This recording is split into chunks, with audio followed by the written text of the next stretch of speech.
الحمدللہ رب العالمین والصلاة والسلام علی رسولہ الکریم۔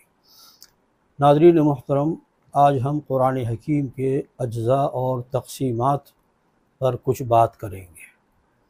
جیسا کہ ہم جانتے ہیں کہ قرآن حکیم کی جو اکائی ہے، یونٹ جس کو کہا جا سکتا ہے، وہ آیت ہے، اور آیت کے معنی ہوتے ہیں نشانی۔ گویا کہ ہر آیت معرفت و عظمت الہی کی ایک بیش قیمت نشانی ہے۔ اگر انسان اس پہ غور کرے تو اللہ تبارک و تعالیٰ کی معرفت تک پہنچ سکتا ہے۔ یہ جو آیت ہے یہ چھوٹی سے چھوٹی بھی ہو سکتی ہے، مختصر، اور طویل بھی ہو سکتی ہے۔ مثلا صرف 2 حروف پر مشتمل بھی آیت ہے، طٰہٰ، آیت ختم ہو گئی، ٹھیک ہے، یعنی لفظ بھی مکمل نہیں ہے۔ اور اسی طرح الف لام میم 3 حروف ہیں، آیت مکمل ہے۔ کہیں ایک لفظ پر مشتمل ہے، الرحمن والعصر۔ تو اس طریقے سے مختصر آیات بھی ہمیں ملتی ہیں اور طویل آیات بھی ملتی ہیں قرآن حکیم میں، جیسا کہ آیت الکرسی سید الآیات ہے اور کئی متعدد جملوں پر مشتمل ہے۔ تو یہاں سے ذہن میں ایک سوال پیدا ہوتا ہے کہ کون سا قاعدہ کلیہ ہے یا کیا طریقہ کار ہے کہ آیت کو چھوٹا یا بڑا کیا جا سکے یا سمجھا جا سکے، کہ ان کی جو اختصار و طوالت ہے اس کے پیچھے کون سا عامل کار فرما۔ تو جان لیجئے کہ اس میں کوئی اصول، کوئی قانون، کسی کا ذوق اس کا دخل نہیں ہے، بلکہ خالصتاً اللہ تبارک و تعالیٰ کے بتلانے پر یہ موقوف ہے کہ آیت کتنی چھوٹی ہوگی اور کتنی بڑی ہوگی۔ تو یہ اللہ تبارک و تعالیٰ کے بتلانے پر مشتمل ہے، اس لیے اس میں کوئی قاعدہ اور قانون ڈھونڈنے کی ضرورت نہیں ہے۔ اچھا، آیات سے مل کر سورت بنتی ہے، جیسا کہ آپ سمجھتے ہیں 3 یا زائد آیات کے مجموعے سے سورت بنتی ہے۔ 3 سے کم پر مشتمل کوئی سورت نہیں ہے۔ چھوٹی سے چھوٹی سورت قرآن حکیم میں ہے وہ 3 آیات پر مشتمل ہے، اور یہ بھی اللہ تبارک و تعالیٰ ہی کے بتلانے پر موقوف ہے کہ یہ 3 آیات پر مشتمل صورت ہے، یا یہ 10 آیات پر مشتمل ہے، یا اس کے اندر سینکڑوں آیات ہیں۔ یہ سب اللہ تبارک و تعالیٰ کی طرف سے بتلایا وہ معاملہ ہے۔ صورت کے معنی ہوتے ہیں فصیل، احاطہ، باؤنڈری۔ تو گویا کہ یہ صورتیں جو ہیں یہ علم و حکمت کے شہر ہیں، جن کے گردا گرد فصیل ہے۔ ہر صورت کا ایک موضوع یا عنوان یا عمود اور محور ہم کہہ سکتے ہیں، جس کو آپ سینٹرل آئیڈیا یا مرکزی مضمون کہہ سکتے ہیں۔ تو ہر صورت کا ایک موضوع یا عنوان یا عمود ہوتا ہے، اور اس صورت کی جو بقیہ آیات ہیں جو اس سے منسلک ہوتی ہیں وہ مربوط ہوتی ہیں، اس کے ساتھ جڑی ہوئی ہوتی ہیں کسی نہ کسی انداز میں۔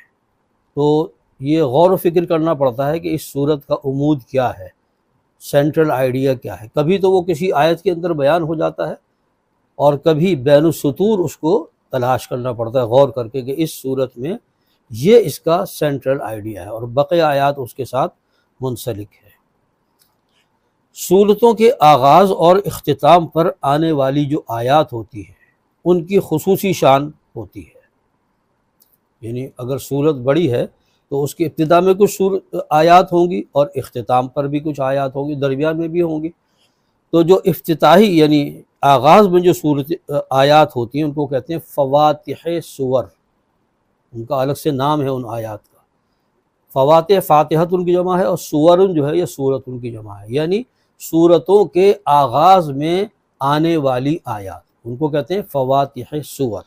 اور جو اختتام پر آتی ہیں آیات وہ بھی بڑی جامع ہوتی ہیں، خواتیم سور، خواتیم خاتمت ان کی جمع ہے، اور سور سورت کی جمع ہے، یعنی سورتوں کے اختتام پر آنے والی آیات۔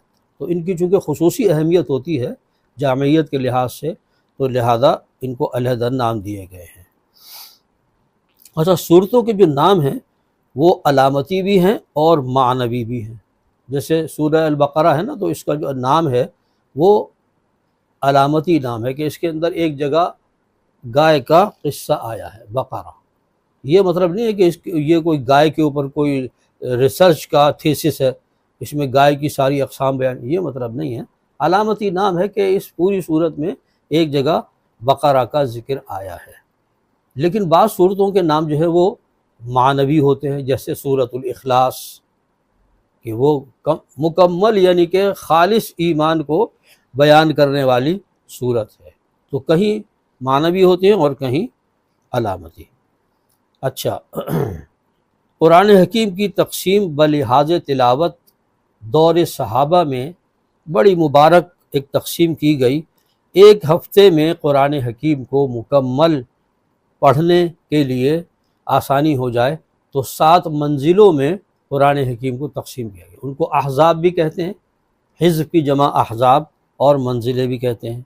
تو یہ تقسیم جو ہے اس میں ایک خوبی یہ ہے کہ اس میں صورتوں کو نہیں توڑا گیا، ہر منزل میں مکمل صورتیں شامل ہیں، اور اس طریقے سے 7 احزاب میں پورے قرآن حکیم کو تقسیم کیا گیا ہے تاکہ سہولت کے ساتھ ایک ہفتے میں قرآن حکیم کو مکمل پڑھ لیا جائے۔ اور دور صحابہ میں یہ عام معمول تھا، اکثر صحابہ جو ہے وہ ایک ہفتے میں قرآن حکیم پڑھ لیتے تھے ان منزلوں کی سہولت سے۔ لیکن پھر جب دور انحطاط آیا اور لوگوں کی مصروفیات میں اضافہ ہو گیا تو پھر اس کو 30 حصوں میں تقسیم کیا گیا کہ بھئی چلو ہفتے میں نہیں تو کم سے کم مہینے میں جو ہے وہ قرآن حکیم پڑھ لیا جائے۔ تو یہ جو تقسیم تھی یہ اس میں کئی نقائص ہیں، خصوصاً معنی کا اس میں لحاظ نہیں رکھا گیا، صورتوں کی وحدت کا خیال نہیں رکھا گیا، ان کو توڑ دیا گیا ہے۔ تو اس اعتبار سے تو ٹھیک ہے کہ ایک پارہ آپ روزانہ پڑھیں گے تو پورے مہینے میں آپ 30 سپارے مکمل کر لیں گے، لیکن یہ کہ یہ ترتیب جو ہے یہ بہت بعد کی ہے پاروں کی تقسیم۔ اچھا، اسی طریقے سے ایک نماز کی ایک رکعت میں آسانی سے پڑھی جانے والی آیات جو مکمل معنوی حیثیت بھی رکھتی ہوں، یعنی اس میں ایک مکمل مضمون بھی آ گیا ہو اور بسہولت وہ ایک رکعت میں پڑھی جا سکتی ہوں، ان کو کہا گیا رکوع کی جو تقسیم ہے اس کے پیچھے یہ لاجک ہے کہ نماز کی ایک رکعت میں پڑھی جانے والی آیات، تو اس طرح قرآن حکیم کو رکوعوں میں تقسیم کیا۔ یہ تقسیم بہت اچھی ہے، اس میں معنوی حسن ہے، تو اس لحاظ سے اچھا، یہ جو قرآن حکیم کی جو موجودہ ترتیب ہے ہمارے سامنے جس کو ہم پڑھتے ہیں اور جو محفوظ ہے، اسے ترتیب تلاوت یا ترتیب مصحف کا نام دیا گیا ہے، اور یہ بھی من جانب اللہ ہے۔ اللہ تبارک و تعالیٰ نے ان صورتوں کو اسی ترتیب میں مرتب فرمایا، اگرچہ یہ ترتیب نزولی ترتیب سے مختلف ہے۔ قرآن حکیم اس ترتیب سے تو نازل نہیں ہوا جیسا کہ آج ہمارے سامنے ہے، لیکن اس میں اللہ تبارک و تعالیٰ کی زبردست حکمت ہے کہ اس ترتیب سے جمع نہیں کیا گیا جس ترتیب سے نازل ہوا، بلکہ صورتوں کو مختلف جگہوں پر پلیس کیا گیا۔ اچھا، اس کے اندر پھر غور و فکر کیا گیا، سوچنے سمجھنے والوں نے غور کیا کہ آخر کیا وجہ ہے کہ ترتیب نزولی کو چھوڑ کر ترتیب تلاوت اور ترتیب مصحف کو اختیار کیا گیا ہے، اور اس کے اندر ایک خاص بات جو نوٹ کی گئی وہ یہ کہ شروع میں ایک یا ایک سے زائد مکی صورت ہوتی ہے، اس کے بعد مدنی صورت آتی ہے، پھر مکی صورت آتی ہے ایک یا ایک سے زائد، اس کے بعد پھر مدنی صورت آتی ہے، پھر اس کے بعد ایک مکی صورت آتی ہے۔ تو یہ جو مکی اور مدنی صورتوں کا ایک تسلسل ہے، اس پر جب غور کیا تو ابھی دور جدید ہی میں یہ ایک بڑا زبردست انکشاف ہوا ہے، اور وہ یہ ہے کہ قرآن حکیم میں مکی اور مدنی صورتوں کے 7 گروپس ہیں، 7 گروپس میں پورے قرآن حکیم کو معنوی لحاظ سے دیکھیں۔ وہ جو دور صحابہ کی تقسیم تھی نا وہ بغرض تلاوت تھی 7 منزلوں میں، یہ جو گروپس دریافت کیے گئے ہیں حال ہی میں، تو یہ قرآن حکیم کو معنوی اعتبار سے تقسیم کر رہے ہیں۔ ہر گروپ کے آغاز میں جیسا کہ عرض کیا کہ ایک یا ایک سے زائد مکی صورت ہے اور اس کے بعد پھر مدنی صورت۔ ہر گروپ کا ایک عمود ہے، محور، مرکزی مضمون، سینٹرل آئیڈیا ہے، جس کے گرد گروپ کی تمام صورتیں منسلک ہیں، کسی نہ کسی طور پر وابستہ ہیں، یعنی اس عمود کا کوئی نہ کوئی پہلو ہر صورت کے اندر موجود ہے۔ جو صورتیں اس گروپ کے اندر چاہے وہ مکی ہوں یا مدنی ہوں۔ تو یہ بڑی زبردست ایک دریافت ہے کہ قرآن حکیم کو معنوی اعتبار سے 7 گروپس میں تقسیم کیا جا سکتا ہے۔ اور یہ صحرا جو ہے مولانا امین احسن اصلاحی رحمۃ اللہ علیہ، جو تدبر قرآن کے مفسر ہیں، جن کی بہترین تفسیر ہے اردو میں تدبر قرآن 9 جلدوں میں، انہوں نے اس کے مقدمے میں یہ بات بہت صراحت کے ساتھ، اب یہ ہمارے پاس چونکہ وقت کم ہے تو ہم زیادہ تفصیل میں نہیں جا سکتے، انہوں نے اس کی جو خوبیاں ہیں ان گروپس کی وہ اتنی تفصیل کے ساتھ بیان کی ہے کہ آدمی عش کر اٹھتا ہے اور اس کو یقین ہو جاتا ہے کہ واقعی قرآن حکیم پر جب غور کیا جائے تو اس کے اندر یہ ایک معنوی تقسیم بھی پائی جا سکتی ہے۔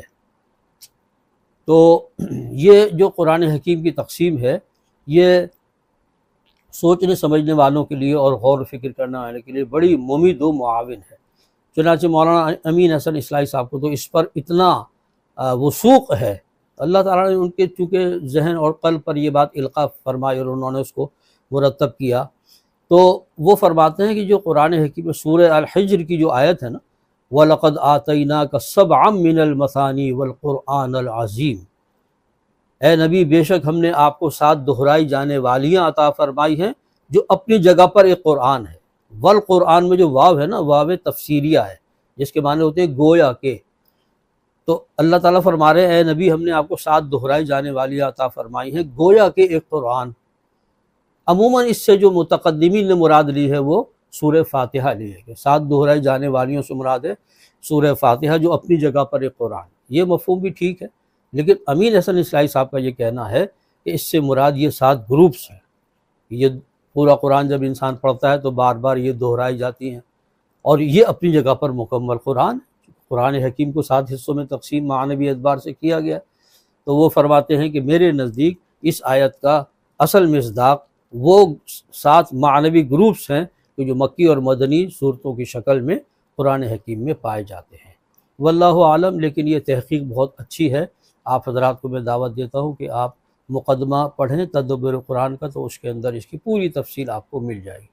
مطلب یہ کہ ہر دور میں قرآن حکیم پر سوچنے والوں نے سوچا ہے، کسی نے تلاوت کی غرض سے اس کی تقسیم کی ہے، کسی نے معنی کے اعتبار سے کی ہے۔ تو یہ خدمات جو ہیں قرآن حکیم کی ہے جاری و ساری رہیں گی، اور قرآن کے عجائبات جو ہے وہ قیامت تک ختم نہیں ہوں گے۔ اللہ تعالیٰ ہمیں اس کی قدر کرنے کی اور اس سے استفادہ کرنے کی توفیق عطا فرمائے۔ وآخر دعوانا الحمد للہ۔